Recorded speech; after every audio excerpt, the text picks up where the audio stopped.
돼요. 하루를 마무리하는 시간 꺼내보는 당신의 지식 창고. KBS 일라디오 김성환의 시사야.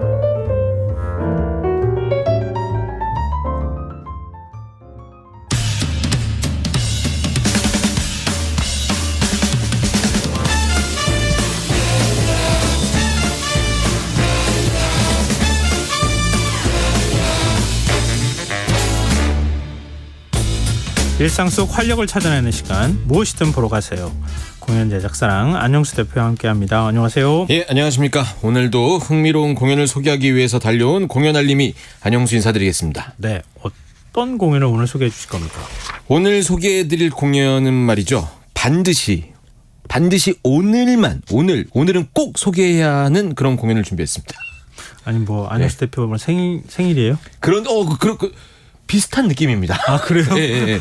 요즘에 진행자님께서 이렇게 툭 말씀하시면 예. 잘 결이 맞아 떨어져요. 아, 정말요? 예. 아, 다행입니다. 네. 아이고, 받아들이시는 분들이 어떻게 생각하시느냐에 따라서 좀 다를 수도 있는데 네. 오늘 소개해드릴 작품이요. 사실 10년 전 오늘 네. 2013년 8월 31일 네. 이때 국내에서 처음 소개됐었던 작품이거든요. 그럼 생일이랑 다름없네요. 예, 그래서 깜짝 놀랐어요. 네. 그런데 이제 제가 시사회에서 목요일마다 출연을 하는데 네. 오늘이 딱 8월 31일인데 또 이제 목요일인 거죠. 그래서 원래 저번 주에 갖고 오려고 그러다가 8월 31일이네. 그럼 또 이번 주 이렇게 해서 이제 제가 오늘 갖고 온 작품입니다. 우연과 우연이 겹치면 필연이라고 하잖아요. 네. 이게 필연이네요. 그렇죠. 이게 일주일에 한 번씩 하는데 어떻게 8월 30일 딱 맞아 떨어져요. 그러니까요. 이거 좀 약간 서사를 더 붙이자면 예. 제가 이제 이 작품을 오늘 시사야에서 소개하기 위해서 1년보다 더 전부터 이 시사야 방송을 제가 이제 하고 있었던 게 아닌가. 이런 이제 운명론적인 이런 생각들을 하면서 사실 이제 저희 회사가 약간 참여를 하고 있는 작품이기도 한데. 아, 그렇군요. 네, 원래 이 작품의 이제 메인 제작사는 저희 회사라고 랑이라는 회사가 아니라 쇼노트라고요. 네. 뮤지컬 헤드윅이나 네. 웨스트 사이드 스토리 이런 거 제작했었던 회사에서 하는 작품인데요. 예. 이번 시즌만 이제 제가 공동 제작으로 참여하고 있는 작품이거든요. 근데 이제 제가 목요일 날 시사를 하고 있는데 딱 8월 30일이 날짜가 돼갖고 예. 운명론을 이제 끄집어내서 어떻게든 방송을 듣고 계신 이렇게 여러분들도 맞추기도 어려우니까요. 네. 예. 듣고 계신 분들도 다 운명이라고 생각하시고 잘 들어주셨으면 좋겠습니다. 자, 약간 억지스럽긴 하지만 어찌됐든 아니 뭐 이날 맞추지 않았으면 못할 뻔했으니까. 네. 예. 그 억지스럽다고 말씀하셔서 드리는 얘기인데요. 네. 이 작품의 그 전체적인 느낌이 약간 그런 억지스러운 느낌이 좀 없지 않아 있는 작품이기도 합니다. 그건 무슨 의미예요? 표현이 그거는? 좀 과격하긴 한데 네. 좀 무리해 보이기도 한데 예. 이 작품의 설정이나 이런 것들이 계속 주장하다 보면 이 주장을 계속 듣고 있다 보면 진짜 그럴싸해 보이는 그런 작품이거든요. 뭐 세뇌시키는 것도 아니고. 예. 근데 이제 그런 억지스러운 주장 같은 것들이나 설정 같은 게 흥미롭고 재미있게 다가오는 뮤지컬이라고 말씀드릴 수 있을 것 같아요. 이거 호기심 생기는데요. 네. 어떤 뮤지컬입니까? 제목은 뮤지컬 구텐버그라는 작품입니다. 구텐버그? 네. 구텐버그. 제목이 어떤 의미예요? 예, 이거 약간 연상되는 이름 같은 게 있으실 텐데. 뭔가 익숙한 것 같은데 네. 못 들어본 것 같고 그런데요. 제가 너무 운명에 대한 얘기를 좀 앞에 좀 많이 깔았는데 예. 뮤지컬 구텐버그의 구텐버그는 사실 이 사람 이름이고요. 예. 우리가 다 알고 있는 요하네스 구텐베르크. 예. 금속 활판 인쇄기 만들어서 인쇄의 이제 대량 생산을 만들어낸 그 인물이죠. 그래서 그리고 이제 구텐베르크 성서 이렇게 좀 알려져 있는 이 인물의 이야기를 다루고 있는 뮤지컬이라고 말씀드릴 수 있을 것 같아요. 근데 왜 구텐버그라고 줄였어요? 구텐베르크 하면 될 텐데 더 익숙할 텐데.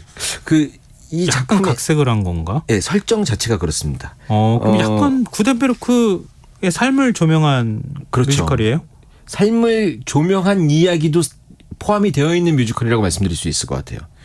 좀 헷갈리실 것 같아서 네. 저는 헷갈리시라고 말씀드리는 건 아니고 잘 이해되셨으면 좋겠다는 마음으로 말씀드리고 싶은데 좀 설정에 대해서 말씀드려야지 좀 이해하시기 편하실 것 같아요. 네. 이 작품이 설정이 조금 말씀을 들어야지 이해가 되실 것 같은데 그렇다고 뭐 어렵거나 이렇게 심도 깊은 이런 작품은 아닙니다. 네. 기본적으로 코미디 작품이에요. 네. 재밌는 작품이고요. 네. 배우들의 이제 연기 차력 쇼가 엄청나게 들어가야지만 이걸 해낼 수 있는 작품입니다. 근데 촬영 쇼가 뭐예요? 배우들이 이제 진짜 촬영을 하는 건 아닐 거 아니에요. 연기를 촬영하는 것만큼 네. 최선을 다하지 않으면 이 작품을 소화하기 그걸 힘들다는 얘기죠. 촬영쇼라고 이렇게 표현하는 거예요? 예. 이런 표현 많이들 안 쓰나요? 아니요, 배우들 사이에서 쓰는 표현 아닌가 싶은데요. 저희 공연계에서는 흔히 쓰고 있는데 예, 그러게요. 배우들이 본인이 하는 작품이 어렵다고 생각하면 촬영쇼. 네, 촬영쇼를 하고 있다 이렇게. 새로운 관객들이 표현 보기에도 배우들이 땀을 많이 흘리고 있으면 촬영쇼를 한다 이렇게 표현하기도 합니다. 네. 그렇군요. 그리고 이제 굉장히 많은 캐릭터를 굉장히 적은 명수의 배우가 소화하는 그런 작품입니다. 굉장히 연기하기 힘든 작품이다. 예. 배우 입장에서. 그러니까 이게 제가 많은 캐릭터라고 말씀드렸는데 일단 이 작품의 주인공은 예. 딱 2명밖에 나오지 않는 공연이거든요. 네, 2명밖에 안 나오는 공연이에요? 예, 게다가 이 2명은 버드랑 더그라고 하는 작곡가와 작가가 이 작품에 등장하는 인물이에요. 그러면 주인공이 2명이고 예. 조연도 없고 예. 2명이 처음부터 끝까지. 예. 그리고 네. 버드와 더그라는 작곡가와 작가가 등장하는 공연인데 네. 조금 전에 말씀드렸던 것처럼 공연의 내용은 구텐베르크의 이야기고 네. 그러니까 뭔가 이제 매칭이 잘 안 되는 거죠. 그러네요. 예. 그래서 이 작품의 설정을 제가 그래서 이해하셔야 된다고 계속 말씀드리는 건데 예. 제가 한번 말씀드려 볼게요. 한번 들어보시고 이해가 되시는지 좀 이렇게 게시판에 댓글이나 이런 걸로 좀 해주시면 좋을 것 같습니다. 청취자분들께 하신 말씀인 거죠? 예. 청취자분들께서 네. 알아듣겠어요 이렇게 생각하시면 글을 올려주시면 좋겠습니다. 이 작품 설명해 드리면 브로드웨이 무대를 꿈꾸고 있는 작가 더그라는 사람과 작곡가 버드가 네. 버드가 본인들이 뮤지컬을 만든 거예요. 예. 그 뮤지컬 작품 이름이 바로 구텐버그라는 작품인 거죠. 네. 이 작품을 사람들한테 알려야 되는데 알릴 수 있는 방법이 없으니까 네. 쇼케이스를 하는 겁니다. 네. 이 쇼케이스라고 뭐 굉장히 이제 좀 멋진 말로 설명이 됐지만 두 인물은 사실은 굉장히 이제 돈도 없고 여러 가지 상황이 안 되니까 허술한 간이 무대에 이 작품을 쇼케이스로 올리기 위해 서 있는 이런 설정이라고 생각하시면 돼요. 그래서 이제 이런 설정을 관객들이 충분히 느낄 수 있도록 이제 공연이 시작되면은 배우들이 무대에 이제 나와 있어요. 네. 공연이 만약에 이제 8시에 시작이면 한 7시 50분부터 배우들이 무대에 이렇게 막 서성이고 왔다 갔다 하고 있어요. 예. 그리고 이 배우 2명과 피아니스트 1명 이렇게 3명이 자기들끼리 막 얘기도 하고 네. 무대 소품은 똑바로 되어 있는지 확인도 하고 자기들끼리 약간 긴장한 상태에서 예. 자기들끼리 셀카를 찍기도 하고 예. 이러고 있어요. 이제 이 작품을 사람들한테 알려줘야 된다는 어떤 그런 설정 때문에. 예. 그리고 이제 슬금슬금 이 버드와 더그가 퇴장을 합니다. 네. 그럼 이제 피아니스트가 혼자 남거든요. 네. 이 피아니스트가 혼자 남아서 어느 순간 이제 관객들한테 소개를 하는 거죠. 오늘 이 작품을 여러분들한테 보여드릴 작곡가 버드와 작가 더그를 소개합니다. 이러면은 이제 공식 뮤지컬 구텐버그라는 저희가 하고 있는 작품이 시작되는 겁니다. 재밌네요. 네. 그 액자 구성 같은 그런 느낌인데. 그렇죠. 이게 그거잖아요. 원래 우리가 알고 있는 뮤지컬의 제목을 단다고 하면 네네. 더그와 버그, 그렇죠. 쇼케이스 네. 이렇게 달아줘야 되는데 네네. 그렇게 달지 않고 네. 구텐버그라고 달았다는 거잖아요. 그렇습니다. 그러니까 이 사람들이 자기가 처음에 막 왔다 갔다 하면서 이걸 그러니까 뮤지컬을 준비하는 것처럼 하다가 네. 관객들이 다 딱 앉아가지고 네. 공연을 볼 준비를 딱 하면 네. 자 이제 우리 쇼케이스 하겠습니다. 그러면서 다시 또 다른 작품으로 들어가는 것처럼 한다는 거죠. 지금 마치 제가 지금 현재 하고 있는 구텐버그의 오프닝을 본 것 같은 느낌이에요. 그래요. 너무 정확하게 하셨어요. 왜 버드와 더그를 소개하고 나면 이 2명의 배우가 나와서 안녕하십니까. 저는 이 작품의 음악을 쓴 작곡가 버드입니다. 그럼 나머지 옆 사람이 저는 이 글의 작가인 더그라고 합니다. 그래서 작품을 사람들한테 설명을 해요. 네네. 그리고 자신들이 만든 뮤지컬 구텐버그가 어떤 작품인지 또 어떤 구성으로 짜여져 있는지를 본인들이 직접 노래도 부르고 네. 연기도 하면서 설명을 해주는 그런 작품이에요. 그러면은 작품 속 작품인 구텐버그. 그렇죠. 이거는 그러면은 이 구텐버그는 아까 구텐베르크라고 말씀하셨잖아요. 맞습니다. 예. 그러면은 네네. 예. 그래서 이 구텐버그를 정식으로 제작하고 싶은데 아직 제작자도 만나지 못했고 투자자도 만나지 못했으니까. 네네. 근데 브로드웨이에 올리고는 싶고 예. 이러니까는 그 관객들을 프로듀서라고 설정을 해놓고 여러분들을 모셔다 놓고 저희가 이제 생각하고 있는 작품을 장면 시연으로 보여드리는 그런 날인 거죠. 굉장히 흥미롭네요. 그렇게 재밌겠는데요. 이해가 되시고 계신 거죠? 예. 그러니까 공연 시작 전에 이렇게 극장에 가면 네. 배우들이 왔다 갔다 하면서 공연 준비를 막 하는 거잖아요. 맞습니다. 예. 그러다가 예. 구텐버그라고 하는 작품 자 이제 보여드릴 테니까 봐주세요. 그리고 난 다음에 그 구텐버그라고 하는 작품 속에 들어가서 이 배우들이 막 연기를 한다는 거잖아요. 정확합니다. 이 두 명한테 이제 꿈은 브로드웨이에서 하는 그 뭐 라이온 킹이나 뭐 지저스 크라이스트 슈퍼스타나 이런 작품처럼 대작을 만들고 싶은 그런 꿈이 있는 거고 네. 자신의 능력은 있다고 생각하는데 기회가 없다고 생각하는 거예요. 그래서 이제 제작자가 나타나야지 투자도 받고 뭐 그런 가능성이 생길 텐데 네. 그런 게 없으니까 이제 이런 쇼케이스를 만든 것이고 여기에 네. 프로듀서들을 모시고 공연을 시작하게 되는 거죠. 근데 이제 이 공연의 재미가 바로 여기서 나옵니다. 네. 이 버드랑 더그라는 사람들이 돈이 없으니까 예. 저희 대단한 무슨 뭐 무대 장치를 만들어 놓거나 이러지 못한 거예요. 그렇죠. 예. 그리고 배우도 섭외할 수가 없는 거고 예. 그럴싸한 공연장을 대관해 갖고 이제 그럴싸하게 보여드릴 수도 없는 거고 그러니까 아주 소품도 소소하게 만들어 놓고 이런 상황을 표현하려고 하니까는 이제 그 배우들 섭외가 안 되니까 결국은 방법을 생각해낸 이 방법이 특별한 방법이 예. 모자를 여러 개를 갖다 놓고 네. 이 모자 그 앞면에다가 인물들의 이름을 쫙 써놔요. 네. 그럼 모자 바꿔 쓰면은 다른 인물이 되는 거예요? 그겁니다. 네. 제가 지금 여기서 시사야 MC 모자랑 네. 여기 그 뭐 랑 대표 안영수 모자를 쓰면 예. 랑 대표 안영수 모자를 쓰면은 안녕하십니까 저 공연 알림이 안영수입니다. 네. 그러다 모자를 바꿨으면 아 오늘도 열심히 달려와 주셨네요. 막 이렇게 말투나 이런 것들을 바꿔가면서 계속 하는 거예요. 이렇게 해서 여러 명의 역할의 캐릭터들을 이 두 명의 배우가 약 한 30명 정도 되는 역할을 이 모자를 막 써가면서 연기를 하는 겁니다.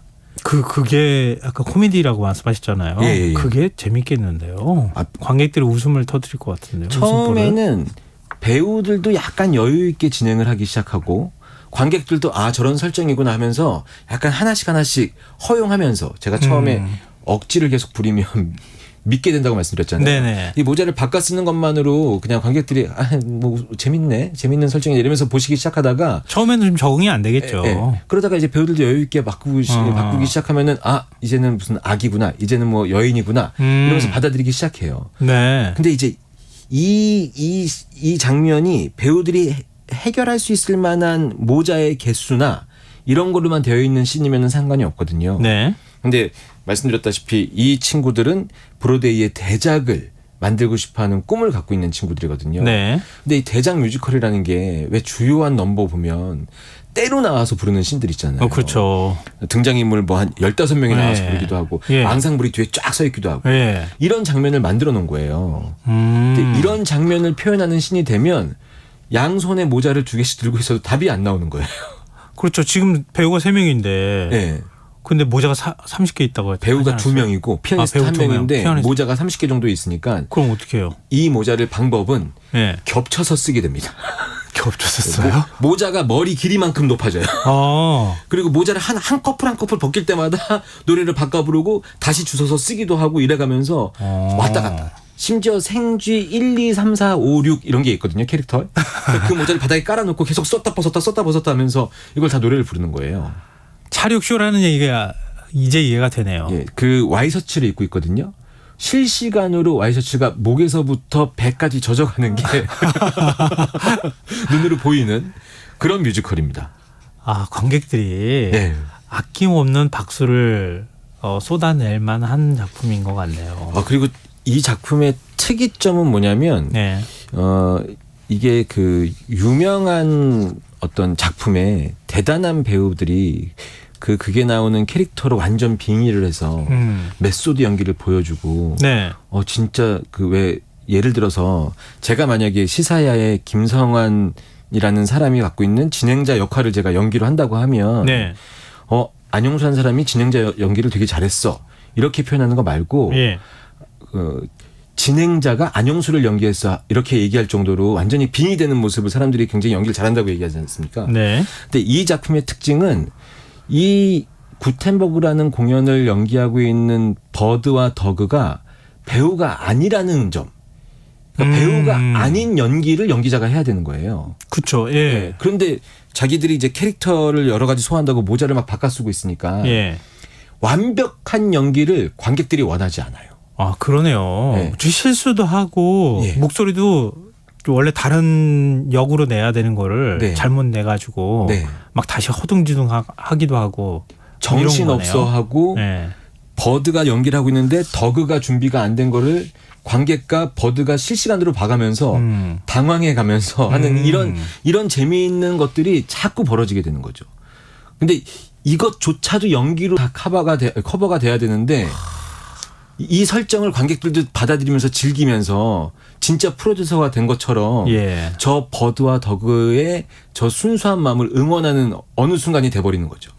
이 작품의 재미는 거기서 나오기 시작합니다. 그것까지 다 계산을 해야 되는 거잖아요. 예. 근데 계산한 것들을 그렇게 하는데 계산한 것들을 완벽하게 한 날보다 계산했는데 실제로 복잡해서 틀렸었다가 더 대단한 재미가 생기기도 합니다. 아, 그렇겠네요. 그런 우연성이라는 게 사실은 이게 실시간으로 우리가 뭐 뮤지컬이나 네. 아니면 연극을 볼 때 네. 굉장한 매력으로 다가올 것 같아요. 네. 그래서 사실은 이제 공연을 오랫동안 하셨던 원로 배우분들이나 선생님들이나 이런 분들이 이제 공연을 보면 매회 똑같은 톤의 어떤 똑같은 대사와 똑같은 감정으로 연기를 해야 된다, 배우는. 그걸 관객들이 그날 조금 더 다르게 받아들일 수는 있다. 이렇게들 얘기하시는데 네. 이 구텐버그라는 작품은 매회 다른 사건이나 사고들이 공연에 지장을 크게 주지 않는 범위 내에서 일어나는 것이 이 작품의 큰 매력 중에 하나라고 말씀드릴 수 있을 것 같아요. 그렇겠네요. 그런데 그 1인 한 10역 정도 하는 네. 이런 뮤지컬이 뭐 대학로에서 없죠, 별로? 제가 뮤지컬은 당장 생각이 안 나는데요. 예. 연극 중에 오만과 편견이라는 연극이 있었는데 예. 이것도 2인극이거든요. 이것도 한 명이 13개, 한 명이 12개 역할 이렇게 해서 25개인가 23개 정도의 역할을 하는 걸로 제가 기억을 하는데 예. 이 연극이야말로 제가 조금 전에 말씀드렸던 것처럼 정확한 그 약속. 그러니까 예를 들어 치마를 걷어서 한쪽 그 바지를 드러내면 남자 역할을 하게 되고 네네. 이 행거칩 있는 데서 손수건을 딱 꺼내 갖고 연기를 하면은 아주머니가 되기도 하고 이거를 정확히 맞춰서 해줘야 되는 거예요.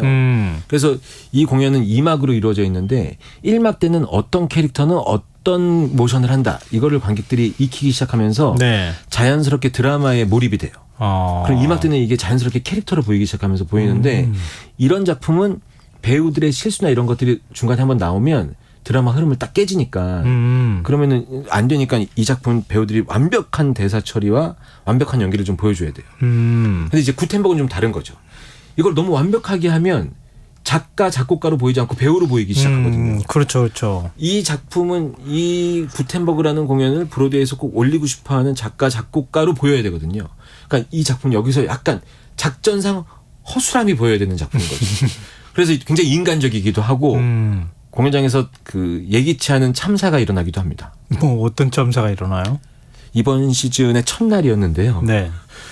그 이제 하도 이제 그 긴장을 하고 배우들이 네. 여러 가지 역할을 해야 되니까 네. 하다 보니까 배우 한 명의 그 안무가 있거든요. 예. 그러니까 이 실제로 춤까지 잘 추는 배우가 이 역할을 하는 게 아니라 작가나 작곡가가 이 역할을 해야 되니까 그렇죠, 그렇죠. 춤을 춰야 되긴 예. 하는데 그러니까 춤을 어정쩡하게 출 수밖에 없거든요. 그러니까 동작이 굉장히 그 왜 댄싱 머신처럼 추는 게 아니라 어설한 춤을 춰야 돼요. 네. 그렇게 하다 보니까 생각하지 않았던 다리 보폭끼리가 벌어진 거죠. 네. 바지가 바로 찢어져가지고. 근데 이제 바지가 찢어지게 되면 실제 다른 공연 같은 경우에는 그 자리에서 이걸 어떻게든 뭐 손으로 막든 아니면은 뭐 보여지더라도 방법이 없으니까 거기서 연기를 해야 되는데 예. 이 작품은 작가 작곡가가 연기를 보여드리는 거기 때문에 예. 바지가 찢어진 배우가 찢어지지 않은 배우에게 잠깐만 나 큰일 났어 하면서 그냥 무대 뒤로 들어가 버렸어요. 오. 그러니까 무대 위에 혼자 남겨져 있던 배우가 관객들이랑 이렇게 눈을 맞추면서 이게 뭐죠? 이러면서 한동안 한 1, 2분 동안 관객도 참을 수 없는 웃음을 터뜨리고 배우도 어쩔 수 없는 상황이 됐으니까 조금만 좀 이해해달라고 얘기하고 이제 이런 게 좀 허용되는 공연? 아, 재밌네요. 예. 근데 그냥 단순히 코미디 쪽으로 가는 건 아니고 큰 드라마 안에서만 벌어지는 거니까 이걸 또 그 안에서 좀 관객들이 용인하면서 받아들이고 그런 경우가 있었습니다. 야, 관객들이 이렇게 적극적인 참여가 유도되는 뭐 네네. 그런 공연일 것 같은데 네네. 일단 이 뮤지컬 네. 좀 더 작품에 대한 스토리나 이런 것들 좀 더 얘기해 주세요. 아 제가 얘기를 안 했군요. 아, 예. 큰 줄거리, 이 큰 설정은 버드와 더그가 작품을 브로드웨이에 올리고 싶어서 프로듀서들이라고 생각하는 관객들을 모시고 구텐버그를 보여드린다. 이게 설정이고, 예. 구텐버그 자체는 예, 이 친구들이 쓴 구텐버그라는 내용을 잠깐 예. 말씀드리자면, 예. 구텐베르크가 있던 슐리머 마을이라는 곳이 있거든요. 예. 여기가 이제 평화로운 도시였어요. 예. 근데 어느 날 이렇게 한 아이가 죽게 돼요. 이런 장면조차도 이제 다 코미디적인 요소로 좀 그 표현하긴 하는데, 네. 근데 왜 이 아이가 죽었는지 사연을 보니까 아픈 아이한테 아이 약이라고 쓰여져 있는 약을 먹여야지 사는데 예. 아이셔라고 써 있는 게 약인 줄 알고 잘못 먹인 거예요. 네. 그러니까 왜 이런 일이 발생했나 봤더니 이 슐리마 마을에 있는 사람들이 다 글을 읽지 못하는 거예요. 글을 읽지 못해서 너무 아픈 일들이 벌어지고 있는 거를 구텐베르크가 발견하게 되는 거죠. 네. 그래서 구텐베르크가 생각을 하죠. 많은 책자를 좀 인쇄를 해서 네. 사람들한테 책을 읽을 수 있는 환경을 만들어 놓게 되면 사람들이 글을 읽을 수 있게 되겠구나. 그래서 이제 그 인쇄기를 만들기로 마음을 먹어요. 네. 근데 여기서 이제 악당 같은 인물이 하나 등장합니다. 예. 바로 그 수도사라는 인물이 등장하는데 예. 이 수도사는 그 성경을 독점하려고 하고 있거든요. 사람들이 글을 모르니까 자신이 어떤 말을 하더라도 그 성경에 나오는 말이라고 사람들한테 얘기해서 자기 말을 듣게 만들기 위해서. 예. 그래서 이 수도사 때문에 구텐베르크가 갖고 있는 인쇄기를 만들어야 되겠다. 이 마을 사람들한테 글을 읽을 수 있게 만들어야 되겠다는 꿈이 접히게 되는 이런 안타까운 사연을 이 버드와 더그는 뮤지컬을 만들어서 관객들한테 보여드리고자 하고 있는 거죠. 역사적인 배경하고 똑같은 것 같은데요. 원래 수도원에서 네. 수도사들이 이 책을 필사했다 그러잖아요. 맞아. 그 전에는 그 인쇄기가 네. 없을 때에는 네. 그러니까 필사했으니까 그건 오직 글을 알고 네. 그만큼을 필사할 만한 사람들만 할 수 있는 일이니까. 그리고 굉장히 일종의 고가에서 권력이었겠죠. 사람들한테 대중화되기 힘들고. 예. 네. 근데 그걸 막 인쇄기를 돌려서 찍으니까 네. 그 권력이 사라질 수 있으니까 반대를 할 수 그렇죠. 있겠죠. 그 현상을 가지고 뮤지컬로 만들어낸 메시지를 갖고 있는 거죠. 네. 이게 뭔가 현대사회에서도 시사하는 바가 있을 것 같은데요. 저희끼리 이제 공연이 다 끝나고 나면은 버드와 더그가 관객들한테 그런 이야기를 합니다. 그 버드와 더그는 현대 시대를 살고 있는 사람들이니까요. SNS 이야기를 하면서 이제 뭐 요즘에 우리 같은 사람 입장에서 생각하면 유튜브나 뭐 여러 채널을 통해서 알고리즘 통해서 저희가 듣고 싶은 얘기만 듣게 되고 네네. 정보가 네. 굉장히 많다고는 하지만 사실 그 좀 편향된 쪽에 그렇죠. 어떤 정보만 받아들일 수밖에 없는 세상을 살고 이 있지 사람이 좋은 않습니까? 것만 계속 추천해 주니까. 예. 그러니까 이런 정보 시대에서 자기의 생각이 어떤 건지를 중심을 잡아야 되는 게 중요하다. 이런 메시지를 여기서 전달해 주거든요. 그런 얘기를 하고 싶어서 버드와 더그가 이제 이런 작품을 만든 거죠. 그렇네요. 네. 또 이렇게 또 연결이 되는데 그러면은 지금 프로듀서 앞에서 네. 쇼케이스를 했다고 그랬잖아요. 네. 그럼 작품 마무리는 어떻게 되는 거예요? 구텐버그를 작품을 보여주고 난 다음에 그다음 마무리는 해야 될 거 아닙니까? 맞습니다. 이 뮤지컬 구텐버그가 갖고 있는 큰 매력 중에 그 가장 대표적인 건 조금 전에 말씀드렸던 것처럼 그 재미있는 일들이 많이 벌어지는 코미디 뮤지컬이라는 얘기고 네. 이 안에 마치 두 개의 작품을 보는 것 같은 그 메시지 두 가지를 갖고 갈 수 있는데 첫 번째는 이 구텐베르크의 이야기를 통해서 어떤 자기의 중심을 바로 섰게 하는 어떤 여러 가지 정보 사이에서 이런 메시지를 주기도 하고요. 네. 이 버드와 더그가 브로드웨이에 가서 대작 뮤지컬을 만들고자 하는 꿈을 꾸거든요. 예. 그리고 이 공연이 그렇게 흘러가요. 예. 그리고 공연이 끝날 때쯤 되면은 이 극 중에 나오는 인물들이 오늘 오신 프로듀서 중에서 이 작품을 사겠다고 하는 프로듀서가 나타나지는 않았지만 저는 오늘 관객들 앞에서 이렇게 공연을 보여드릴 수 있어서 행복합니다라고 얘기하거든요. 네. 그럼 그때 그날 특별하게 초대된 프로듀서들이 나타나서 저기요 잠시만요 이 작품 제가 사겠습니다 하면서 딱 프로듀서가 객석에서 나타납니다. 아, 그 배우예요? 배우도 섭외할 때가 있고요. 예. 실제 프로듀서분들이 오셔서 그걸 해주실 때도 있고. 오. 근데 이게 그냥 깜짝 이벤트 같은데 극중극으로 그러니까 그 무대 위에서 진짜 진솔하게 간절하게 자기 작품을 사달라고 연기를 하고 있는 버드 더그의 마지막 부분에 네. 프로듀서가 등장해서 이 작품 내가 사겠습니다. 네. 이 작품 내가 사서 브로드웨이에서 올리고 싶습니다라고 딱 멘트를 하는 순간 네. 관객들과 배우들이 약간 벅찬 환희를 느끼면서 꿈꾸고 있으니까 진짜 이루어지는구나 이러면서 관객들이랑 배우들이랑 이렇게 같이 배우들은 얼싸안고 관객들이 박수를 쳐주는 이런 모습으로 마무리가 돼요. 그래서 극중국으로 나와 있는 구텐베르크의 이야기가 주는 메시지 하나 그리고 이 작품 전체가 갖고 있는 꿈을 꾸는 것만으로도 이루어질 수 있는 가능성이 있다는 것 이런 메시지도 이제 크게 하나 주면서 끝나는 거죠. 근데 이거 얘기해도 되는 거예요? 원래 이거 깜짝 등장해야 되는 거 아닙니까? 그렇게 서프라이즈는 아니고요. 그래요? 몇 번 보신 분들이 있으니까. 근데 물론 예. 알고 가시는 것보다 모르고 가시는 게 훨씬 더 깜짝 놀라실 수도 있겠지만 저는 이 작품이 주는 메시지가 이쁘다는 걸 좀 전달해드리고 싶었습니다. 알겠습니다. 오늘 굉장히 흥미로운 시간이었어요. 저도 감사합니다. 한번 보고 싶네요. 자, 무엇이든 보러 가세요. 랑 안영수 대표와 함께했습니다. 고맙습니다. 감사합니다. 김성환의 시사회 오늘 순서 여기서 마칩니다. 지금까지 시사평론가 김성환이었습니다. 고맙습니다.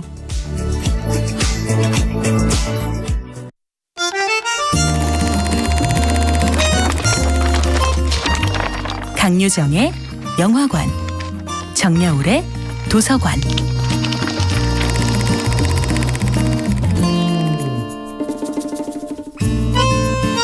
안녕하세요. 여러분과 아름답고 풍요로운 책 이야기를 나누고 있는 작가 정여울입니다. 오늘 함께하는 책은 요하나리의 도둑맞은 집중력입니다. 먼 산을 바라보며 몽상에 잠기거나 딴 생각을 하는 것도 오히려 집중력에 도움이 됩니다. 우리는 딴 생각을 할 때 마음속에 일종의 여백을 만들어 큰 그림을 그려보는 것입니다. 이렇게 딴 생각하기에 자유를 누리려면 산책이 최고의 비결입니다. 산책을 할 때는 생각이 자유롭게 떠다닐 수 있지요. 마음속에 여백을 마련하는 것은 창조성을 자극하고 다채로운 사유의 가능성에 우리 자신을 열어둘 수 있게 됩니다. 집중력을 되찾는 가장 중요한 방법 중 하나는 수면 시간과 휴식 시간을 늘리는 것입니다. 수면을 사치로 여긴다든지 휴식을 적으로 생각하는 것은 오히려 집중력을 떨어뜨립니다. 휴대폰과 인터넷 때문에 전 세계 사람들의 평균 수면 시간 자체가 줄어들므로써 집중력과 사고력도 떨어지게 되었습니다. 충분한 휴식과 수면은 뇌를 더욱 건강하게 만들어주고 면역력을 높이며 주변의 자극에 대한 신속한 반응을 가능하게 합니다. 아이들에게는 놀이야말로 최고의 학습인데요. 어른들에게도 산책의 시간, 딴 생각의 시간, 휴식의 시간이 정말 중요합니다. 저자는 침대에 눕기 전 2시간 동안은 전자기기 화면을 보지 않고 향초를 피워서 그날의 스트레스를 없애려고 노력한다고 합니다. 집중력을 향상시키는 것은 내 몸의 건강을 추구하는 것이기도 합니다. 집중력을 저해시키는 각종 가공식품을 줄이고 명상하고 요가 같은 느린 수련 꾸준히 하기, 매주 하루 더 쉬도록 하기 등은 집중력뿐만 아니라 몸의 건강을 증진시킵니다. 아이들과 함께하는 시간도 어른의 지나친 감시 없이 아이들이 자유롭게 상상력을 발휘하며 놀 수 있도록 하는 것이 좋습니다. 집안에 갇혀 기계만 만지는 일상이 아니라 흙도 만지고 바다에서도 뛰놀며 자연과 함께하는 삶을 추구해야 합니다. 자연은 집중력을 분산시키는 것이 아니라 우리에게 진정 중요한 것은 무엇인가를 깨닫게